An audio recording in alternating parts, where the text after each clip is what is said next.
Ayan. Happy birthday, Ma. So, ito yung cake cutting on your birthday. Ayan. So, dapat na malaking hiwa para malaki pa rin ang iyong pagmamahal sa amin. Di ba, Zach? Tulala ka na naman dyan. Inaantay mo yung cake.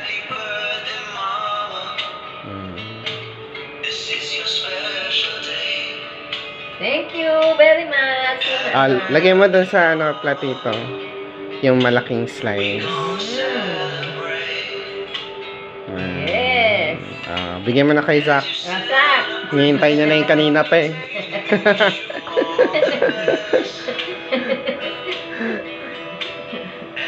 Okay na. Anong sasabihin mo kay Mami? Ikaw ba may birthday? Sino may birthday? Sino ba batiin mo? Sige nga, batiin mo nga. Hug. Hug. Hug.